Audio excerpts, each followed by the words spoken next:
دوستو، اللہ تعالیٰ نے قرآن حکیم میں نبی پاک صلی اللہ علیہ وسلم کی عظمتوں کو، شانوں کو اور بلندیوں کو بیان فرمایا، اور حضور کی مختلف صفات کا تذکرہ فرمایا۔ قرآن پاک میں ارشاد فرمایا کہ یا ایھا النبی انا ارسلناک شاہدا ومبشرا ونذیرا، اے غیب کی خبریں دینے والے محبوب علیہ السلام، ہم نے آپ کو گواہ بنایا ہے، خوشخبری دینے والا بنایا ہے اور ڈر سنانے والا بنایا۔ پھر ارشاد فرمایا کہ وداعیا الی اللہ باذنہ وسراجا منیرا، اور ہم نے آپ کو اللہ کی طرف دعوت دینے والا بنایا، اور اللہ کے حکم سے اللہ کی طرف دعوت دینے والا بنایا، وسراجا منیرا، اور آپ کو چمکتا ہوا آفتاب بنایا۔ نبی پاک صلی اللہ علیہ وسلم کی ہر شان ہی وراء الورا ہے، لیکن یہ جو حضور کی صفت مبارکہ ہے نا، داعیا الی اللہ کی، کہ حضور لوگوں کو اللہ کی جانب دعوت دیتے۔ نبی پاک صلی اللہ تعالیٰ علیہ وسلم بندوں کا اپنے رب سے رشتہ جوڑتے، گھبرائے ہوئے لوگوں کو، پریشان لوگوں کو، اور جو لوگ سمجھتے تھے کہ شاید ہم کوئی دنیا کے کمزور لوگ ہیں اور یہ مالدار اور یہ اقتدار والا آدمی ہی بڑا ہے، ان سب کو حضور نے مایوسیوں سے نکالا، اور اللہ کے رسول صلی اللہ علیہ وسلم نے یہ سبق پڑھایا کہ تم سب حضرت آدم کی اولاد ہو۔ عربی کو اجمی پر، گھورے کو کالے پر کوئی فضیلت حاصل نہیں۔ لوگوں کی ہر پریشانی حضور نے نکال کے ان کا رجوع ان کے رب کی طرف کرایا۔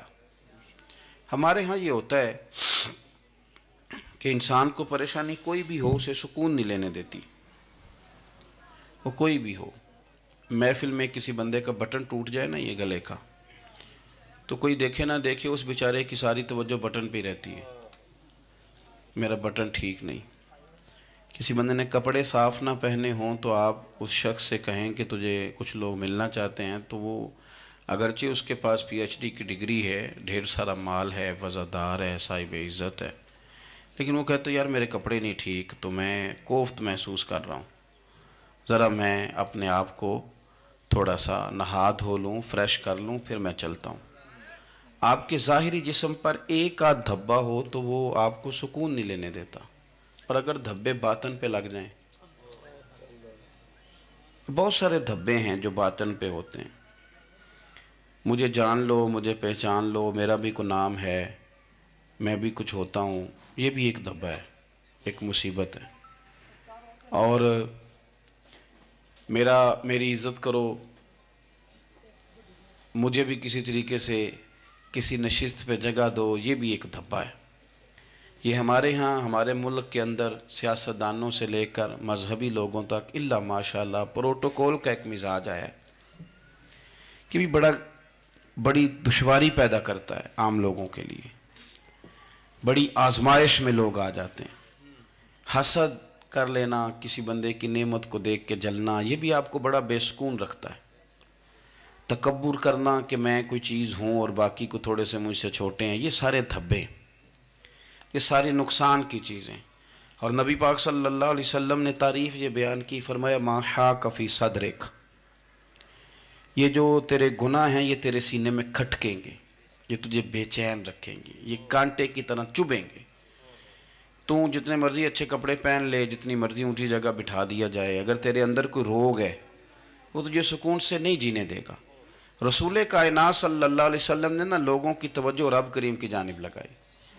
حضور نے لوگوں کو بتلایا کہ تمہارا رب نا عاجزی کو پسند کرتا ہے، تمہارا رب سادگی کو پسند کرتا ہے، تمہارا رب انسانوں سے پیار کرنے والے کو پسند کرتا ہے۔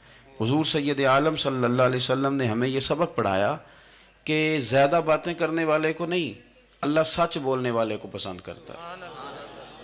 بہت اونچے اور لمبے چوڑے دولت والے اور مالدار آدمی کو نہیں، بلکہ جو آدمی دیانتداری سے زندگی گزارے، رب اس کو زیادہ محبوب رکھتا ہے۔ تو ہماری یہ جتنی بھی آزمائشیں ہیں، میلاد والے محبوب صلی اللہ علیہ وسلم نے نا یہ ساری ہماری دور فرما دی، ساری۔ آپ دیکھیں ہمارے ہاں ایک بیماری ہوتی ہے، وہ تکبر کی بیماری ہے، اور وہ صرف مالدار کوئی نہیں ہوتا، بلکہ حضرت سعدی شیرازی فرماتے ہیں کہ میں نے بہت سارے جھکے ہوئے لوگوں میں تکبر دیکھا ہے. جو بڑا میٹھا بولتے ہیں نا، کئی دفعہ کہتے ہیں جی کیا بات ہے جی، سبحان اللہ ماشاء اللہ، بڑا میٹھا بولتے ہیں، تو یہ میٹھا نہیں بول رہے ہوتے، یہ آپ کو شیشے میں اتار رہے ہوتے ہیں. آپ نے کسی کی تعریف کرنی ہے تو پشت کے پیچھے کریں، وہ اصل تعریف ہے. آپ کوئی ایسا کام نہ کریں جس سے چھلکے لفظوں میں کہ میں نے کسی کو بنایا ہے.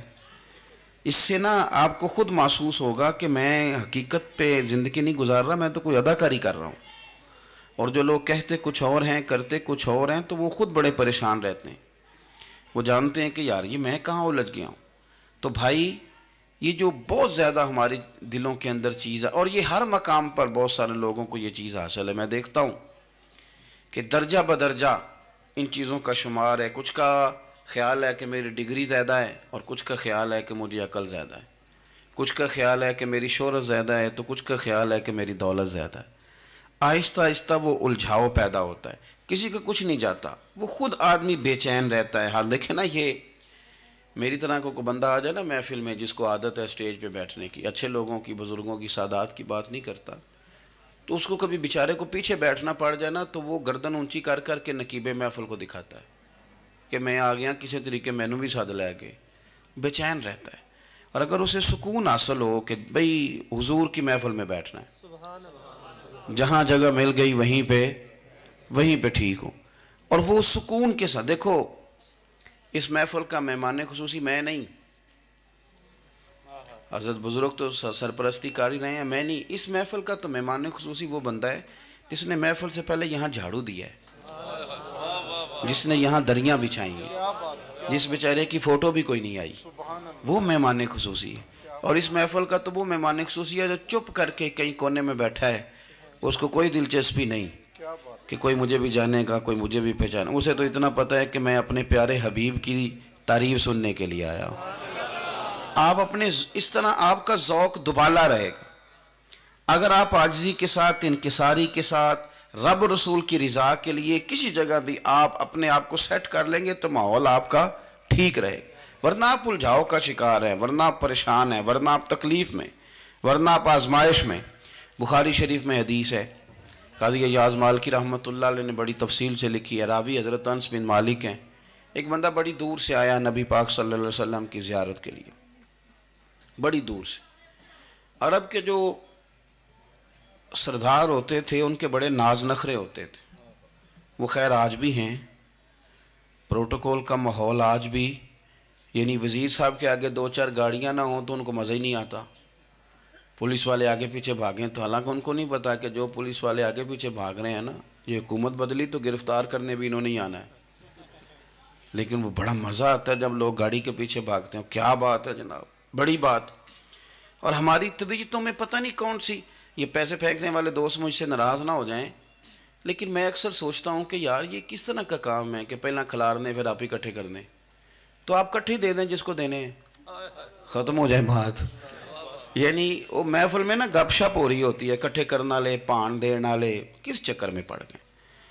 حضور غوث اعظم رضی اللہ تعالیٰ عنہ کی محفل میں شیخ یحییٰ نجار جایا کرتے تھے تو وہ کہتے تھے کہ ہم وہاں گنتے تھے آج کتنے بندوں نے توبہ کی، تو ہم سے گنے نہیں جاتے تھے، اتنے لوگ توبہ کرتے تھے. بزرگوں کی محفلوں میں توبہ کرنے والے گنے جاتے تھے، ہماری محفلوں میں پیسے گنے جاتے ہیں اور وہ پرچیاں دی جاتی ہیں. ایسا نہ کریں، اس سے گھٹن پیدا ہوتی. اور پھر جو نوٹوں والے ہوتے ہیں وہ فرنٹ سیٹوں پہ آ جاتے ہیں. بہت سارے غریب سوچتے ہیں کہ میرے پاس بھی اگر کرارے نوٹ ہوتے تو میں بھی آگے ہوتا. تو کم از کم یہ جو میلاد کی محفل ہیں ان میں تو سب کو ایک جیسا رہنے دے. یہاں تو امیر غریب کا فرق نہ ہو، اس کو تو مہربانی کریں. تو نبی پاک صلی اللہ علیہ وسلم کی خدمت میں وہ شخص بڑی دور سے آیا. تو عرب کے بادشاہوں کا مزاج تھا، پروٹوکول بڑا چاہتے تھے. ان کا تو یہ طریقہ تھا کہ حکمرانی کرنی ہے جیسے بھی ہو. اگر کسی غلام نے دھوپ میں بندھا رہ گیا، اونٹ اور چھاؤں میں نہیں باندھا تو درے مارتے تھے، اور اگر اس نے کھول کے باندھ دیا تو پھر بھی مارتے تھے. کہتے تھے اتنا سیانا ہو گیا تو انہیں پوچھا ہی نہیں، خود بخود ہی باندھ دیا. وہ شخص حضور کی بارگاہ میں آیا اور بہت سارے لوگوں کے پاس کیونکہ وہ جاتا تھا اپنے سربراہ کا پیغام لے کے، تو وہ کانپ رہا ہے جب حضور کی بارگاہ میں گیا، ڈر رہا ہے. اب ذرا بات کو سمجھنا، نبی پاک صلی اللہ علیہ وسلم نے اس سے فرمایا کیوں ڈرتے ہو؟ سادہ آدمی ہے، دیہاتی ہے، بدو ہے.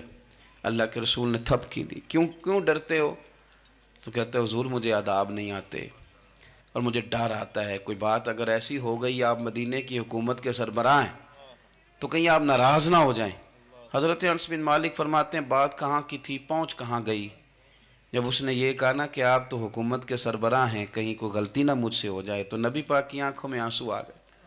حضور رونے لگے اور نبی پاک صلی اللہ علیہ وسلم فرمانے لگے نہ بھائی تو کسی حکومت کے سربراہ کے پاس نہیں آیا، نہ تو اس بیٹے کے پاس آیا ہے جس کی ماں گوشت کے خشک ٹکڑے کھا کے بھی گزارا کر لیتی.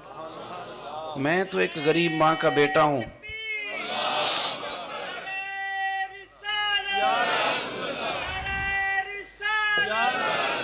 بھائی اگر آپ کا یہ ذوق بن جائے، دیکھو نا آج تو لوگ بھول جاتے ہیں نا، کپڑے بدل لیتے ہیں تو وہ سمجھتے ہیں کہ شاید سارا کچھ ہی بدل گیا. یعنی گاؤں سے آ کر پڑھنے والے بھول ہی گئے ہیں کہ کس کی ماں نے کتنا زیور بیچا. لوگ بھول جاتے ہیں چیزوں کو. اپنے ماضی کو یاد رکھیں، آپ لوگوں کے ساتھ پیار کریں، آپ لوگوں کو موقع دیں، آپ تھوڑی سی اور کوشش کریں اس شخص تک جانے کی جو آپ کو مایوس نظر آ رہا ہے، پریشان نظر آ رہا ہے. یہ ہمیں میلاد والے محبوب صلی اللہ علیہ وسلم نے درس دیا. ایک اور پہلو، حضور سید عالم صلی اللہ علیہ وسلم نے، ہمارے ہاں نا ابھی بھی برادری کی تقسیم ہے ابھی بھی، اور کچھ میں نے ایسے کمزور لوگ بھی دیکھے، یہ اس طرح کی حرکتیں ہارے ہوئے لوگ کرتے ہیں. ہارے ہوئے لوگ جو اپنے آپ کو سمجھتے ہیں کہ میں کوئی بڑا آدمی ہوں. بڑا آدمی تو اپنے اخلاق سے ہوتا ہے، اپنے کردار سے ہوتا ہے، اپنی سخاوت سے ہوتا ہے، لوگوں سے پیار کرنے سے ہوتا ہے. باقی یہ کہ بیٹھ کے کہانی سنانا کہ میں بڑا کچھ کرتا ہوں، تو جو کچھ کرتا ہوتا ہے اسے سنانے کی کوئی ضرورت. ایک اور بہت سارے لوگ آپ تعزیت کرنے جائیں نا والد کے انتقال کے بعد، تو ان بیچاروں کو بتانا پڑتا ہے کہ ابا جی میرے بغیر دوائی نہیں کھاتے تھے. تو میں کہتا ہوں اگر تیرے بغیر نہیں کھاتے تھے پھر بتانے کی ضرورت نہیں، پھر تو سارے گاؤں کو پتہ ہوگا کہ تیرے بغیر نہیں کھاتے تھے. اور اگر کوئی دال میں کالا ہے تو پھر تیری وضاحت کوئی بندہ قبول نہیں کرے گا. تو آپ کو بتانا کیوں پڑ رہا ہے اور آپ بار بار اس بات کا ذکر کیوں کر رہے ہیں کہ ہم بہت بڑے قبیلے کے ہیں؟ صاحب اگر آپ بڑے قبیلے کے ہیں تو پتہ ہوگا سارے علاقے کو آپ کتنا لوگوں کا خیال کرتے ہیں، آپ کس قدر محبت کرتے ہیں، آپ کا انداز کریمانہ کس طرح کا. پھر آپ کو بتانے کی کوئی ضرورت نہیں ہوتی، پھر خود بخود خبر ہوتی. حضرت سیدنا ابو ذر غفاری رضی اللہ تعالیٰ عنہ، قبیلہ بنو غفار ایک بڑی شاخ تھی قبیلوں میں سے، جو لوگ اس زمانے میں مالدار قبیلوں سے تعلق رکھتے تھے ان میں سے ایک بڑا نام تھا. ساری زندگی چودراہٹ کی، لیکن میلاد ایک انقلاب کا نام ہے. میں میلاد منانے والے دوستوں سے گزارش کرتا ہوں کہ آپ ہر سال میلاد منائیں اور ہر سال میلاد کے بعد آپ تھوڑے بدل بھی جائیں، یعنی تھوڑے سے بدل جائیں. کچھ لوگ کہیں یار یہ داڑھی میں نے نا 12 ربیع الاول والے دن رکھی تھی، یہ میری میلاد والی داڑھی ہے. اور داڑھی رکھیں بھی نبی پاک کی مرضی کی. کس کی مرضی کی؟ نہ ناراض ہو جائے جی میں ٹور چلا بس. کس مرضی کی جی؟ اپنی مرضی کے نہیں. داڑھی کا وزن کو نہیں ہوتا کہ پوری مٹھی رکھیں گے تو آپ کو کوئی دقت ہوگی، کوئی وزن نہیں. پوری رکھیں، جو حضور کا طریقہ مبارکہ ہے جو ہمیں ملتا ہے اس پر آپ توجہ فرمائیں. تو میں جو بات عرض کرنے جا رہا ہوں وہ میلاد انقلاب ہے. حضور سید عالم صلی اللہ علیہ وسلم کی بارگاہ میں آنے سے پہلے لوگ کچھ اور ہوتے تھے اور یہاں سے ہو کے جاتے تھے تو پھر ان میں تبدیلی آتی تھی. میں سارا دن کرامتیں سناؤں نا کسی کو اپنے پیر صاحب کی اور اپنے گھر میں بھی کہ میرے حضرت بڑے، میرے استاد بڑے، لیکن بیوی کے ساتھ اگر میں ترش لہجے میں بات کروں گا تو وہ کہے گی یہ سکھاندے نے تینوں پیر صاحب. دوست کہیں گے یہ سکھاتے ہیں آپ. تو آپ کی کہانیاں نہیں چلتی، آپ کا کردار چلتا ہے. حضرت ابو ذر غفاری رضی اللہ تعالیٰ عنہ فرماتے ہیں چونکہ میں چودھری تھا، سیدنا بلال حبشی رضی اللہ تعالیٰ عنہ کے پاس میں بیٹھا تھا. کسی بات میں بات آگے بڑھی اور بڑھتے بڑھتے بات شکرنجی تک چلی گئی. رائے کے اختلاف نے باتوں میں تلخی پیدا کر دی اور جب تھوڑے لفظ اور تیز ہوئے تو میں نے انہیں کہہ دیا چپ کر، تو ابشن کا بیٹا ہے. کس کے بیٹے تھے حضرت بلال؟ کہتے ہیں جب انہوں نے مجھے کہا تو میرا دل بڑا ٹوٹا، لیکن میں نے ارادہ کیا کہ میں نے حضور کی بارگاہ میں نہیں عرض کرنی. اب ہر بات کی ہم حضور کی بارگاہ میں شکایت کریں. لیکن میں جا کے مسجد میں بیٹھا اور جب سرکار آئے نا، ارادہ نہیں تھا کہ عرض کروں گا، لیکن حضور کا چہرہ دیکھا تو دکھ میرا خود ہی تازہ ہو گیا۔ رونے کا بھی تو تب ہی مزہ آتا ہے نا کوئی اپنا ملے تو۔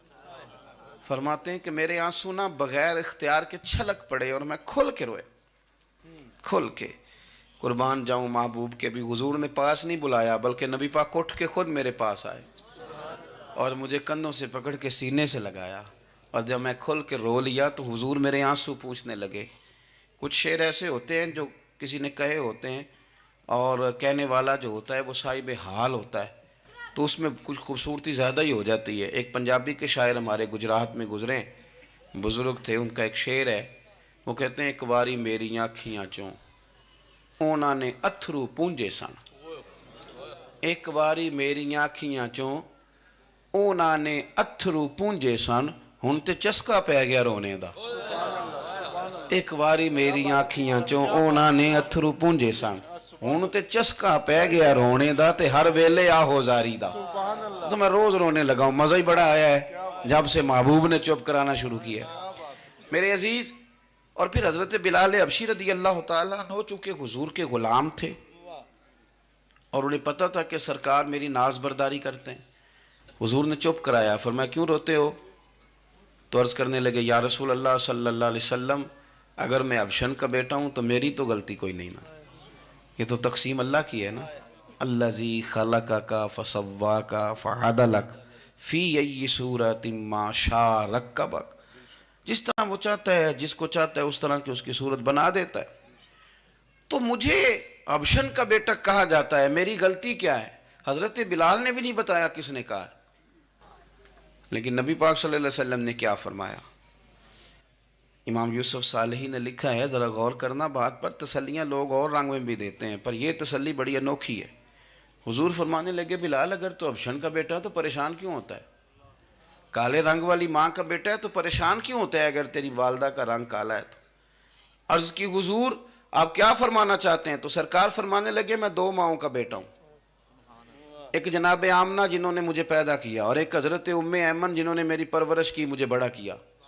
حضور فرمانے لگے میری ماں آمنہ کا رنگ گورا تھا اور میری ماں ام ایمن کا رنگ کالا ہے۔ تو فرمایا اگر تجھے کسی نے کالے رنگ والی ماں کا بیٹا کہا تو اسے کہہ دینا مدینے والی محبوب کے بھی تو ایک والدہ کا رنگ کالا ہے، تو کہہ دینا۔ حضرت بلال کہتے ہیں کہ وہ اس طرح کی تسلی تھی، طفل تسلیاں نہیں جس طرح کی ہمیں دی جاتی، وہ اس طرح کی خوبصورت تسلی تھی کہ اس کے بعد میرا دل ایسا ٹھنڈا ہوا، پھر کسی کا تانا تانا نہیں رہا، پھر کسی کی تکلیف نہیں رہی۔ رسول پاک صلی اللہ تعالیٰ علیہ وسلم نے یہ جو آج تقسیم ہے ہمارے ہاں اونچ نیچ کی، چھوٹے بڑے کی، ذات برادری کی، حضور فرماتے ہیں میں نے پاؤں کے نیچے رکھ کے کچل دی، اب اس کا کوئی سٹیٹس نہیں رہا، اب یہ کوئی معاملہ نہیں۔ پھر میرے بھائی ایک معاملہ ہمارے اندر جو اور بڑی شدت کے ساتھ آیا ہے اور جس نے بڑا زور پکڑا ہے وہ یہ ہے کہ ہم نا پڑھے لکھے لوگوں سے معذرت کے ساتھ، پڑھے لکھے لوگوں کا بھی ایک مسئلہ ہے، وہ دوسروں کو جاہل کہنا ضروری سمجھتے ہیں، الا ماشاء اللہ۔ میں اکثر کہتا ہوں کہ یہ تو آسان کام ہے نا، آپ نے کہہ دیا جاہل نے جی سارے پنڈ والے، یہ تو بڑا آسان کام ہے، تو جان چھڑانے والی بات ہے۔ ان پڑھ ہیں جی اس قوم دا کچھ نہیں بن سکتا، بھی تو آسان کام ہے، جان چھوٹ گئی۔ میں بھی کھڑا ہوتا ہوں نماز جنازہ کی امامت کرنے کے لیے، کبھی تو کہہ دیتا ہوں کہ جناب آج لوگوں کو نماز جنازہ کی دعا نہیں آتی، تو سوچتا ہوں کہ اگر کسی نے کھڑا کر کے پوچھ لیا کہ آپ نے کتنے لوگوں کو یاد کرائی ہے، ہم نے کبھی کہا کہ آؤ بیٹھو یاد کراؤں، تو اس کا جواب کیا ہے؟ تنقید کرنا آسان کام ہے اور تعمیر کرنا یہ مشکل مرحلہ ہے۔ عزیز دوست، ہمارے ہاں نا ان پڑھ بندے کے ساتھ اور اس بندے کے ساتھ جس کی سوچیں محدود ہیں، ہمارا رویہ اتنا تلخ ہوتا ہے۔ بھئی مزہ تو تب آتا ہے نا جب آپ کو، کچھ لوگ کہتے ہیں میں اچھے کے ساتھ اچھا ہوں، تو اچھے کے ساتھ تو ساری دنیا اچھی ہوتی ہے، آپ نے اس میں کیا کمال کیا؟ حضور سید عالم صلی اللہ علیہ وسلم نے تو فرمایا اس کے ساتھ جوڑو جو تمہارے ساتھ توڑ رہا ہے، جو سخت رویہ اختیار کرے، سخت۔ بخاری مسلم میں حدیث ہے، حضرت عمر فاروق رضی اللہ تعالیٰ عنہ، حضرت انس بن مالک فرماتے ہیں کہ حضور سید عالم صلی اللہ علیہ وسلم گزر رہے تھے اور سرخ رنگ کی نہ نجرانی دھاری دار چادر سرکار نے اوڑھ رکھی تھی، ایک بدو آ گیا، اس نے کیا کیا کہ حضور کی مقدس چادر کو پکڑ کے کھینچا، اور اس زور سے کھینچا کہ گردن مبارک پہ نشان پڑ گیا۔ زور سے دروازے پہ دستک دے دینا بھکاری، تو اسے خراش رات کوئی نہیں ملتی، البتہ جھٹکیاں دو چار ضرور مل جاتی۔ توڑنا ہے دروازہ، خیرات لینے آیا کہ تو قرضہ لینے آیا؟ اس نے آ کر کے زور سے چادر کو کھینچا، مقدس گردن پہ نشان پڑ گیا۔ سرکار نے رخ انور پھیرا، کہتا پتہ کیا ہے، میں غریب آدمی ہوں، کچھ مانگنے آیا ہوں۔ بھئی تو گلے میں چادر ڈال کے مانگے گا؟ لیکن یہ آپ کا کمال ہے، یہاں اب آپ کے علم کا، آپ کے حوصلے کا، ظرف کا پتہ چلتا ہے۔ کھینچی چادر، کچھ مانگنے آیا ہوں، اور صحیح بخاری کے لفظ یہ ہیں کہ فَالْتَفَتَ إِلَيْهِ فَضَحِكَ، جب محبوب نے اس کی طرف توجہ کی، اس کی بات سنی، اس نے گلے میں چادر ڈال کے کھینچا ہے، نشان ڈال دیا ہے، لیکن جب حضور نے توجہ کی تو فَضَحِكَ، نبی پاک نے مسکرانا شروع کر دیا۔ حضور مسکرائے، یعنی چادر ڈال کر کھینچنے والے، اور یہ چیز آپ کو بڑا کر دے گی۔ آپ یقین کریں، آپ کو کسی نے برا کہا تو آپ نے ڈبل برا کہا تو آپ تانگ ہوں گے۔ ہنڈیا جب جلتی ہے تو اس کے کندھے، ابلتی ہے تو اس کے کندھے جل جاتے ہیں۔ آپ کسی کو اینٹ کا جواب پتھر سے دے کے پریشان ہوں گے، لیکن اگر آپ نے کہہ دیا نا چل یار موج کر، ہور کر لے دو گلا، اور آپ ہنسیں، یہ بڑی پاکیزہ سزا ہے دشمن کے لیے، بڑی صاف ستھری۔ جتن جتن تے ہر کوئی کھیڑے، ہارن کھیڑ فقیرہ، جتن جتن تے سارے لوگ کر دینا کام جتنے آلہ، میں نے جیتنا ہے۔ تو درویش کہتے ہیں جتن جتن تے ہر کوئی کھیڑے، تو ہارن کھیڑ فقیرہ، اوہ جتن دا مل کوڈی پیندائی، ہارن دا مل ہیرا، ہارن دا مل ہیرا۔ کبھی کبھی ارادہ کریں چل کوئی بات نہیں، کر لے یار، پھر کیا ہے۔ اور یہ کام آئے گی چیز بہت زیادہ۔ حضور صلی اللہ علیہ وسلم سے کہنے لگا کچھ مانگنے آیا ہوں، تو اب حضور نے کیا فرمایا؟ فرمایا ایک دو چار بکریاں نہیں، دو پہاڑیوں کے درمیان جو ریوڑ ہے نا بکریوں کا، اجڑ، فرمایا سارے اس کو دے دو۔ اب اس نے وہاں تو کوئی جملہ نہیں کہا، گھر چلا گیا اپنے گاؤں قبیلے، اور وہاں جا کے لوگوں سے کہنے لگا سارے ادھر بیٹھے ہو، جاؤ دوڑ جاؤ مدینے جا کے مصطفیٰ کا کلمہ پڑھو۔ کہنے لگے وہ تو اتنا دیتے ہیں کہ غربت کا ڈر بھی دور ہو جاتا ہے۔ تو نبی پاک صلی اللہ علیہ وسلم کا ان لوگوں کے ساتھ جو ان پڑھ ہیں، جو ساتھ ہیں، آج ہمارے بچے اپنے ابا جی کو بھی کہہ دیتے ہیں تسی پڑھے نہیں، ان دور بدل گیا ہے۔ میں ایک شادی کی تقریب میں جا رہا تھا، میرے آگے آگے والد صاحب کو بیٹا سمجھا رہا ہے، کہتے ابا جی ہن نہ اتھے جا کے نہ مٹھے چولاں تے سالن پا کے نہ کھایا جی، بندہ ماڑا لگتا ہے۔ میرا پیار تھا اس خاندان سے، میں نے اس بچے کو تھپکی دے کے کہا، میں کہا پتر تو ذرا لیٹ ہو گیا، جلدی ہوندہ تے نہ سارے سیانے ہونا سی۔ یہ ہمارے بچے اب بجائے اس کے کہ وہ قائل کریں، کتنا آپ نے غلط جملہ کہا کہ ابا جی آپ پڑھے ہی نہیں، آپ نے کتنی غلط بات کر دی۔ امام اعظم ابو حنیفہ رحمۃ اللہ علیہ کا ایک شاگرد تھا، وہ تقریر اچھی کرتا تھا، تو امام صاحب رحمۃ اللہ علیہ کی والدہ فرمایا کرتی ہیں ابو حنیفہ جا اس سے جا کے یہ مسئلہ پوچھ کے آ۔ تو امام صاحب فرماتے ہیں اماں میں نہ بتا دوں، تو اماں کہتی تو تے بچہ تینوں کی پتہ ہوئے، حالانکہ وہ شاگرد ہے۔ تو امام صاحب پھر اس کے پاس جاتے، اس کو جا کہتے اس سوال کا جواب، تو کہتا استاد جی مجھے کیا پتہ ہے، آپ کو پتہ ہے ان مسئلوں کا؟ تو آپ فرماتے یہ میں پہلے تجھے بتاتا ہوں اس کا جواب، پھر تو مجھے بتا، اور پھر میں تیرا نام لے کے اپنی اماں کو مطمئن کروں گا۔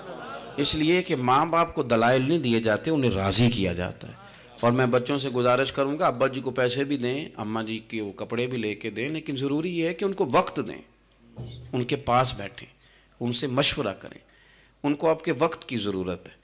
بڑھاپے میں اس طرح کا ماحول نہ بنا دیں کہ وہ ایک کونے میں بیٹھے ہیں، کوئی پوچھتا ہی نہیں، اس طرح نہ کریں۔ ہم تو اس طرح والدین سے رویہ کرتے ہیں جیسے MBBS ڈاکٹر رات کو وارڈ میں آتا ہے اور دو تین اس کے ساتھ سٹاف کے لوگ ہوتے ہیں، اور وہ کہتا ہے دوائی کھا لی ہے، طبیعت اب کیسی ہے، بلڈ پریشر ٹھیک ہے، یہ میں نے دوائی بدل دی ہے۔ یہ کیا رویہ ہو؟ آپ ان کو وقت دیں۔ وہ جس طرح آپ چھوٹے تھے تو وہ لاڈ لڈاتے تھے، پیار کرتے تھے، آپ بھی تھوڑا قریب بیٹھیں، اور آپ دیکھیں آپ کو اللہ تعالیٰ اس کی برکت سے کتنی رحمتیں عطا فرماتے۔ تو کسی کو جاہل کہنا، ان پڑھ کہہ دینا۔ ایک حدیث اور سن لیں، بات کو ختم کرتا ہوں۔ اس کو قاضی ایاز رحمۃ اللہ علیہ نے شفا شریف میں لکھا ہے، ایک بدو حضور کی بارگاہ میں آیا اور اس نے آ کے کچھ مانگا، اللہ کے پیارے حبیب صلی اللہ علیہ وسلم کی بارگاہ میں مانگا جہاں ایک مانگنے پر دریا بہا دیے جاتے ہیں۔ دریا بہا دیے ہیں، در بے بہا دیے۔ یہ در الگ ہے اور بے بہا الگ ہے، پھر یہ شعر صحیح سمجھ میں آئے گا آپ کی۔ تو حضور سید عالم صلی اللہ علیہ وسلم تو جس کو دیتے تھے پھر اس کی کئی نسلیں کھاتی تھی، ختم نہیں ہوتا تھا۔ اس نے بھی کچھ مانگا، حضور نے کچھ دیا، لیکن ابھی اسے آداب نہیں نہ آتے تھے۔ پہلے آداب سکھائیں پھر کسی کو بے ادب کہیں، لیکن بغیر آداب سکھائے لوگ لوگوں کو بے ادب کہہ دیتے، یہ انداز ٹھیک نہیں۔ اس نے کچھ مانگا، حضور نے دیا، چونکہ آداب نہیں آتے تھے، نہ آشنا تھا، تو کہنے لگا معاذ اللہ ثم معاذ اللہ، نقل کفر کفر نہ باشد۔ کہنے لگا میں تو بڑی تعریف سن کے آیا تھا، آپ نے تو کچھ بھی نہیں دیا۔ حضرت عمر فاروق نے تلوار نکال لی، فرمایا اس بے ادب کی گردن اڑاؤں گا۔ حضور نے فرمایا عمر ٹھہر جا ذرا، جلدی نہ کر۔ سرکار اسے گھر لے گئے، جتنا دیا تھا نا اس سے ڈبل دیا، پھر جتنا ہو گیا تھا اس سے بھی ڈبل دیا۔ تیسری دفعہ حضور دینے لگے تو کہنے لگا یا رسول اللہ بس کریں، میں نے تو طوفان کے اندر بھی ہوا اتنی تیز نہیں چلتے دیکھے جتنی آپ کی سخاوت تیز چلتی ہے۔ کریم رسول صلی اللہ تعالی علیہ وسلم نے فرمایا یہی بات باہر جا کے میرے صحابہ سے بھی کہہ دو گے؟ حضور کہہ دوں گا۔ فرمایا جب تم نے کہا تھا نا نہیں دیتے تو ان کے دل ٹوٹ گئے، جب تم کہو گے نا بڑا دیتے ہیں تو ان کے کلیجے ٹھنڈے ہو جائیں گے۔ وہ باہر آیا، آ کر کے کہنے لگا میرے رسول پاک علیہ السلام کے مقدس غلاموں، میں نے تو طوفان میں بھی ہوا اتنی تیز نہیں دیکھی جتنی کریم کی سخاوت تیز ہے۔ پیارے حبیب صلی اللہ تعالیٰ علیہ وسلم تو کمال کر دیتے ہیں۔ اب صحابہ خوش ہو گئے۔ میرے نبی پاک صلی اللہ علیہ وسلم نے ہماری تربیت فرمائی کہ ہم نے کس طرح کا رویہ ایسے لوگوں کے ساتھ اختیار کرنا ہے۔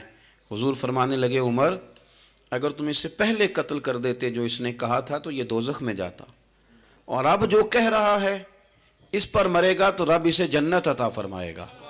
حضور فرمانے لگے عمر میری اور تمہاری یعنی میری اور میری امت کی مثال اس آدمی کی مثال کی طرح جس کی اونٹنی بھاگ گئی تھی، ناک سے نکیل نکل گئی تھی۔ بہت سارے لوگ آئے اسے پکڑنے کے لیے، ہاتھوں میں نیزے تھے، ڈنڈے تھے، تلواریں تھیں، پر وہ کسی کے قابو نہ آئی، زخمی ہو گئی پر کسی کے قابو نہ آئی۔ حضور فرماتے ہیں پھر اس کا اپنا مالک آ گیا، اس نے تھوڑا سا چارہ اٹھایا، میری طرف دیکھیے گا جی، چارہ اٹھایا، اونٹ اس نے اس کو تھپکی دی، بغیر کسی کی مدد کے ناک میں نکیل ڈالی، پھر اونٹنی پر سوار ہوا اور کہنے لگا لوگوں تم نے میرے جانور کو بڑی تکلیف دی، اونٹنی میری ہے، اسے سنبھالنے کا طریقہ بھی مجھے ہی آتا ہے۔ گویا حضور فرما رہے ہیں عمر یہ امت میری ہے تو اسے کس طرح سنبھالنا ہے یہ طریقہ بھی مجھے ہی آتا ہے۔ ان کی کہاں کس بنیاد پر کس رنگ میں تربیت کرنی ہے یہ میں جانتا ہوں۔ ہمیں اگر ہماری زندگی انصاف والی ہو، عاجزی والی ہو، اطمینان والی ہو، عاجزی بھی دل کا نام ہے، اطمینان بھی دل کا نام ہے۔ بہت سارے گردنیں جھکانے والے بھی عاجز نہیں ہوتے۔ اپنے دل سے تہیہ کر لیں کہ میں کسی شخص کو بھی اپنے سے چھوٹا نہیں جانتا، کمزور نہیں جانتا، میں کسی شخص کے بارے میں بھی یہ رویہ نہیں رکھتا کہ یہ کوئی برا ہے۔ اگر کہیں ضرورت پڑے تو کسی کی اصلاح کریں، اگر وہ اصلاح قبول نہ کرے اور آپ کو محسوس ہو کہ یہ معاملہ آپ کے بس میں نہیں تو پھر بھی اس کے لیے دعا کریں۔ کسی کونے میں جا کر کے تنقید کرنے کی اجازت نہیں ہے۔ اپنے آپ کو سمیٹیں، سوچوں کو بکھرنے سے سمیٹیں، اچھا سوچا کریں۔ جو لوگ اچھا سوچتے ہیں وہ صحت مند رہتے ہیں، ان کی سوچیں تازہ رہتی ہیں۔ آپ ہر ایک کے بارے میں خیر کا رویہ اختیار کریں اور مثبت پہلو تلاش کریں۔ آپ مثبت پہلو، ہر وقت تنقید کرنا، ہر وقت تنقید کرنا۔ میں ایک محفل میں بیٹھا تھا، بات میری ختم ہو گئی تو ایک نعت خواں نے بڑا اچھا شعر پڑھا۔ ہم بڑی اس بات کی تردید کرتے رہتے ہیں کہ یہ طے کر کے اور پیسے لے کے اور یہ نہیں کرنی چاہیے چیزیں، لیکن یہ کہ یہ غلطی کس کی ہے؟ یہ اس عوام کی غلطی ہے جو ریٹ بناتی ہے، چیزیں خریدتی ہے۔ جو چیزیں آپ خریدیں گے نہیں بکیں گی بھی نہیں مارکیٹ میں، آپ خریدتے ہیں تو کوئی بکتا ہے نا۔ میری بات کی سمجھ آ رہی ہے؟ تو ہم یہ سارا کچھ ڈال دیتے ہیں۔ اب کیا ہوتا ہے کہ اتنی سونی محفل سجی ہوئی ہے لیکن اس میں بیٹھ کر لوگ حضور کی تعریف سننے کی بجائے یہ کہہ رہے ہیں اس نے 40,000 لیا ہے۔ تو آپ یہ اندازہ کریں کہ وہ جو بات ہمیں اس وقت مدینہ شریف لے کے جاتی، ہمارا عشق رسول تازہ کرتی، تو ہم نے وہاں کیا گھٹن پیدا کر دی یہ کہانیاں چھیڑ کے۔ کیوں دیتے ہیں آپ پیسے؟ کیوں اس طرح کے ریٹ آپ بناتے ہیں؟ پہلے آپ بناتے ہیں پھر اس کے بعد آپ تنقید کرتے ہیں۔ اب دیکھیں میں بھی بیٹھا تھا تو اس نے بڑا خوبصورت شعر پڑھا اور بڑی مزیدار بات کی، بڑا مزہ آیا. تو میں نے ساتھ والے سے کہا یار آج بڑے دنوں کے بعد سرور آیا. تو کہنے لگا انہیں 40,000 لے آ جائے. میں انہوں کیا تو 10 منٹ کھلو جانا سی، مزہ تو لینے دیتا. اور پھر میں نے اسے کہا کہ یار بات سنو، کیوں دیتے ہو 40,000؟ اور اگر اس نے لیا بھی ہے نا تو آج جتنا مزہ آیا نا میرے خیال میں نا اس کا 40 نہیں 80 بنتا ہے. دیکھو نا اس نے ہمیں پہنچا کہاں دیا ہے. تو آپ مثبت لیں چیزوں کو، مہربانی کریں، اچھا سوچیں، اچھے رویے اختیار کریں. وہ کسی شاعر نے کہا تھا کچھ تو مجبوریاں رہی ہوں گی، یوں ہی کوئی بے وفا نہیں ہوتا. اچھی سوچ پیدا کریں، خوبصورت آپ اپنے آپ کو رکھیں. آپ کا فائدہ ہوگا، آپ اچھا سوچیں گے تو آپ کا نفع ہے. ورنہ بکھری ہوئی سوچوں والے لوگ تو بیچارے سویرے کچھ ہوتے ہیں، دوپہر کو کچھ ہوتے ہیں، شام کو کچھ اور ہوتے ہیں، اور تیزی سے وہ لوگ بکھر جاتے ہیں. آپ یہ دیکھیں کہ آپ مست رہیں، آپ اپنے آپ کو پریم میں رکھیں، آپ اپنے آپ کو سکون میں رکھیں. کوئی تعریف کرے تو اس کی مہربانی، تنقید کرے تو اللہ بھلا کرے، لیکن آپ نے اپنی سوچوں کو ہمیشہ مجتمع رکھنا ہے. اللہ تعالیٰ آپ کو بہترین صلہ عطا فرمائے. محفلیں ہوتی ہیں حضور کے نام کی، لوگ تو ظاہر آتے جاتے رہتے ہیں، ہر ایک آدمی کی اپنی مشغولیت. آپ تشریف رکھیں گے، حضور کی ثنا خوانی ہوگی. اللہ تعالیٰ آپ سب کو جزا عطا فرمائے. آخر دعوانا جی آج اقبال ڈے جی واقعہ سعد بن نبی وقاص سنا دیا. نہیں وہ کون سا واقعہ ہے، وہ تو بنا واقعہ سعد بن نبی وقاص ہے، یوٹیوب تے اپلوڈ ہے. نہیں، ان کے تو کئی واقعات ہیں. جنگ والا چلے میں بات کرتا ہوں، آپ تشریف رکھیں جی. میں بات کرتا ہوں. میں تو اپنی طبیعت کے مطابق بات کر چکا ہوں، اتنی کو میں کیا کرتا ہوں، لیکن ایک بات عرض کرتا ہوں آپ کی خدمت میں. ایک تو یہ کہ آج اقبال ڈے. علامہ اقبال جو ہیں وہ اسلام کے اور صوفیاء کے اور اہل محبت کے بہترین ترجمان ہیں. انہوں نے لوگوں کو رخ جو ہے وہ نبی پاک صلی اللہ علیہ وسلم کی محبت کی جانب پھیرا ہے. تو اقبال سے پیار کرنا اور ان کی تعلیمات کو دیکھنا یہ بھی بڑی کمال بات. ایک بات مجھے یاد آ رہی ہے حضرت سعد بن نبی وقاص کے. بہت ساری باتیں ہیں، میں سمجھ نہیں پایا کہ کس بات کی طرف میرے بھائی نے اشارہ کیا ہے. آپ فرماتے ہیں میں ایک دفعہ قادسیہ کی جنگ کے لیے گیا تھا،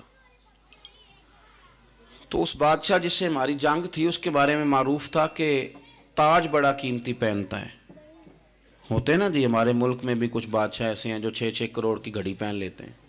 حالانکہ آپ جتنا مرضی مہنگا جوڑا پہن لیں اب تعریف کوئی بھی نہیں کرتا.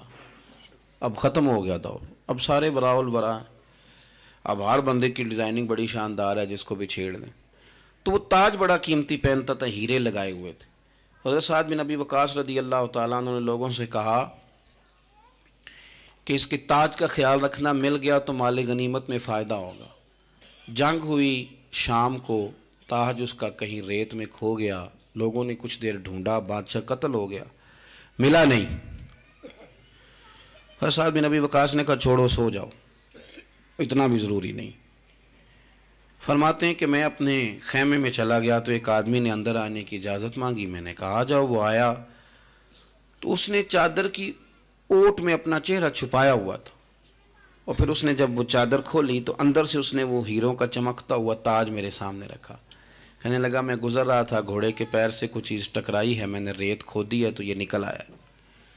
تو آپ فرماتے ہیں میں نے اسے کہا یار تو غریب آدمی لگتا ہے، تیرے کپڑے بتاتے ہیں. دامان توکل کی یہ خوبی ہے کہ اس پر پیوند لگے ہوتے ہیں پر دھبے نہیں ہوتے.